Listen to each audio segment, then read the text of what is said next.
안녕하십니까. 맥체인 성경 읽기 사무엘하 8장, 9장, 고린도후서 2장, 에스겔 16장, 시편 58편, 59편. 첫 번째, 사무엘하 8장, 9장. 본문 이해에 도움이 되는 배경과 맥락을 소개합니다. 사무엘하 8장은 다윗의 전쟁 승리와 확장된 통치를 기록하고 있습니다. 다윗은 블레셋, 모압, 소바, 아람과의 전쟁에서 승리하고 여호와께서 그에게 이기게 하셨다고 반복하여 강조합니다. 이 본문은 다윗 언약이 실제 역사 속에서 진행되는 과정임을 보여줍니다. 이어지는 9장은 다윗이 요나단과의 언약을 기억하여 사울의 집안에서 다리를 저는 무비보셋을 찾아 은총을 베푸는 장면입니다.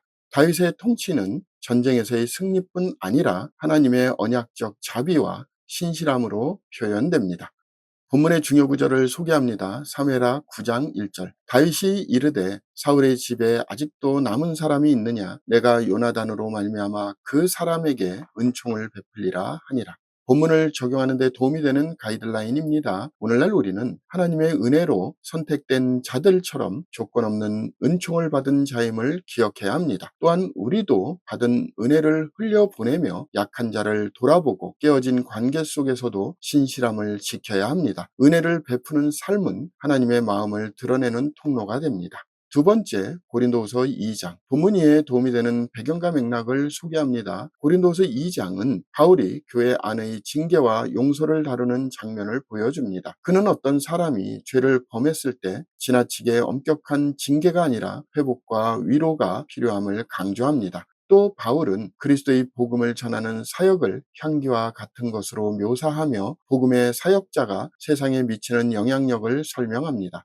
본문은 교회 징계의 목적이 단순한 처벌이 아니라 회복이라는 사실을 분명히 합니다. 본문의 중요 구절을 소개합니다. 고린도서 2장 6절 7절. 이러한 사람은 많은 사람에게서 벌 받는 것이 마땅하도다. 그런즉 너희는 차라리 그를 용서하고 위로할 것이니 그가 너무 많은 근심에 잠길까 두려워하노라.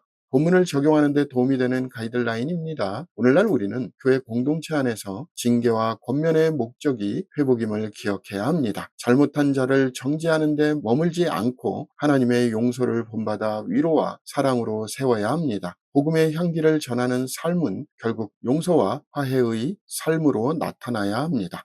세 번째, 에스겔 16장. 본문 이해에 도움이 되는 배경과 맥락을 소개합니다. 에스겔 16장은 예루살렘을 음료로 비유하며 하나님께서 어떻게 버려진 자를 택하여 아름답게 세워주셨으나 그들이 배신하여 우상 숭배에 빠졌음을 고발합니다. 내가 어렸을 때 피투성이가 되어 발버둥 칠 때에 내가 내 곁을 지나 내게 이르기를 너는 살아나라 라는 구절은 하나님의 주권적 은혜를 보여줍니다. 그러나 예루살렘은 받은 은혜를 배반하고 다른 신들을 섬겨 영적 음행에 빠졌습니다. 본문은 언약의 신실하심과 인간의 배신을 강렬하게 대조합니다.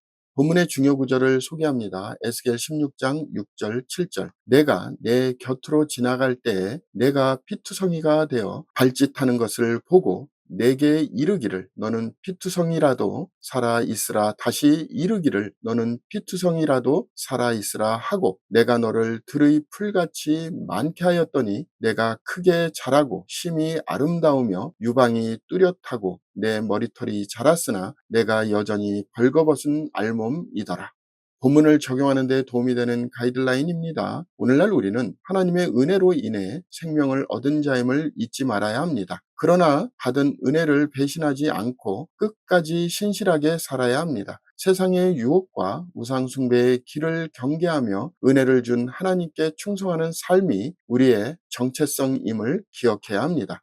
오늘의 마지막 본문 시편 58편 59편. 본문 이해에 도움이 되는 배경과 맥락을 소개합니다. 시편 58편은 불의한 재판관과 악인들에 대한 저주의 시입니다. 다윗은 악인이 뱀처럼 독을 품고 공의를 무너뜨린다고 탄식합니다. 그러나 그는 하나님이 땅, 즉 세상에서 심판하시는 자라는 확신으로 마무리합니다. 시편 59편은 다윗이 사울에게 쫓기던 상황에서 기록된 것으로 원수들로부터 구원을 간구하는 시입니다. 다윗은 자신을 해치려는 자들을 저물어 돌아와서 개처럼 울며로 묘사하며 하나님의 능력을 의지합니다. 두 시편은 악의 현실과 하나님의 정의를 동시에 노래합니다. 본문의 중요 구절을 소개합니다. 시편 58편 10절 11절. 의인이 악인의 보복당함을 보고 기뻐하며 그의 발을 악인의 피에 씻으리로다. 그때에 사람의 말이 진실로 의인에게 갚음이 있고 진실로 땅에서 심판하시는 하나님이 계시다 하리로다. 본문을 적용하는 데 도움이 되는 가이드라인입니다. 오늘날 우리는 세상에 악이 가득하고 불의가 성행할지라도 하나님께서 반드시 심판하시는 공의의 주이심을 믿어야 합니다. 억울함 속에서도 하나님의 정의를 신뢰하며 우리의 억울함을 직접 갚으려 하기보다 하나님의 때와 방법을 의지해야 합니다. 결국 의인에게는 열매가 있음을 확신하며 살아야 합니다. 감사합니다.